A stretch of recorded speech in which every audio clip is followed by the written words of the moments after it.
Господи, повикав кон Тебе, послушай ме, Господи. Господи, повикав кон Тебе, послушай ме, чуй го гласот на молењето мое. Кога повикувам кон Тебе, послушај ме, Господи.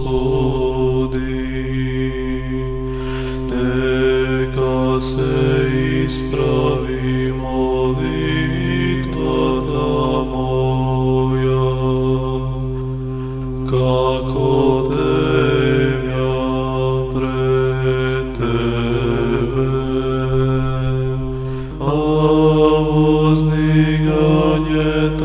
на рацете мои, како жртва вечерна, послушај ме,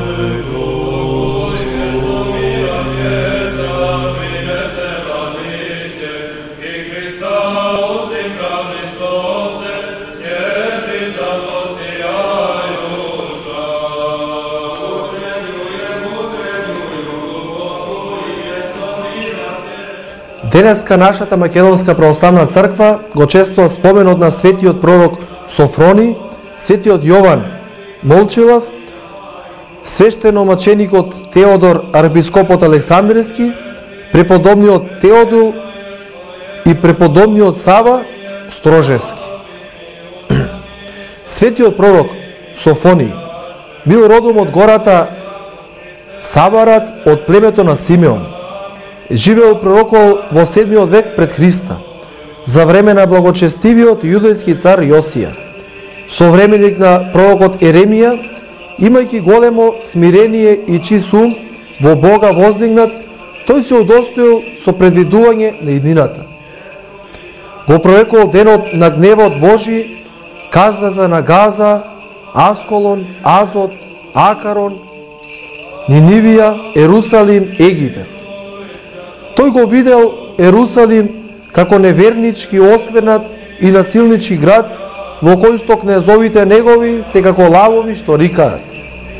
Судиите негови вечерни волци, пророците лекомислени. Неверни, свештениците осквернувале светињата и го газеле законот. Предвидувајќи го времето кога ќе дојде Месијата, тој воодушено извикал: Радувај се, керко, синова, ликувај Израиле. Весели се и радувај се од се срце, керко Ерусалимска. Овој тајновидец се упокоил во местото на своето раѓање за очека општото воскресение и наградата од Бога. Светиот Јован Молчелив бил родом од Никопол Ерменски, од таткото Евкрати и мајката Ефимија. Во својата 18 година постал монах и се подвизувал тврдо и решително, чистејќи го своето срце со многу солзи, со пост и со молитва. По 10 години бил поставен за епископ Колониски. Со својот пример кон богоугоден живот го привлекол својот брат Пергами и стрикото Теодор, познати луѓе на дворовите на царот Зинон и Јустинијан. Кога ја видел лошотијата и метешот во овој свет, што тој не можел да ги излекува, го напуштил епископскиот престол и преоблечен во прост монах, дошол во манастирот Свети Сава кај Ерусалим, каде што многу години останал непознат, вршејќи ја совесно и одлично секоја служба на која игуменот го одредувал. Заради тоа Светиот Сава го предложил патриархот Илија да го ракоположи за презвитер. Кога патриархот сакал да ракоположи Јована, Јован му се исповедал дека тој е веќе во епископски чин. Тогаш светиот Јован се затворил келија и во молчење и молитва поминал години и години. Потоа пустината поминал 9 години, хранејќи се само со диво зелие. Па повторно се вратил во манастирот. Ги одракал верниците од оригиновата ерес и многу придонел таа ерес да се осуди и да се победи. Јасно прозирал во духовниот свет и ги целил луѓето од болестите. Подувајќи се себе си, тој лесно ги победил демоните. Голем во свирението и божествената мудрост, овој Христов слуга мирно се упокоил во 550 година, во 104 година од својот живот. Амин.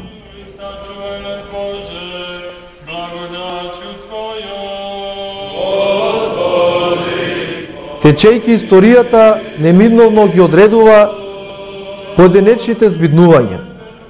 Колку ли само траела подготовката за прифаќањето на Спасителот? Најпосле дошол и неговиот претеча Јован Крстител. И што се случило? Со Јован што сакате се вели кај светиот евангелист Марко, а синот човечки пострадал и бил понижен. Текот на настаните не би можел да се измени. Така е секогаш. Историјата течејќи се повлекува по себе. Меѓутоа се поставува прашањето каде е слободата. Што останува по неа при таквото одвивање на настаните? Ништо друго освен призрак. Така обично расудуваат фаталистите. Меѓутоа неопходната се определеност на текот на настаните на нас само ни се причинува во ствари сите човечки настани, општите и поедините се плод на слободниот човечки потфат. Тоа општото тече така што посакуваат повеќето и поединичното доаѓа до согласно со општото затоа што некој сака да биде така или пак поинаку. Доказот за тоа е толку очигледен, но и покрај убавите нешта што се случуваат и многу лоши работи. И насред општото добро има и многу лоши поединости.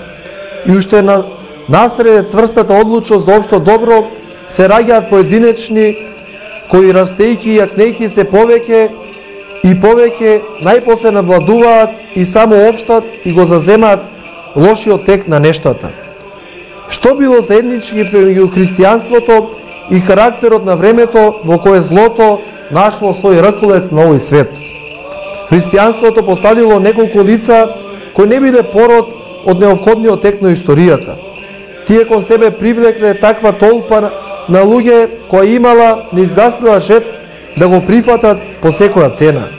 И ширејќи се насекаде, христијанството станало неминовен начин на живот и размислување. Тоа било дело на слободата. Истото се случувало и по лошиот тек на случување на нештата.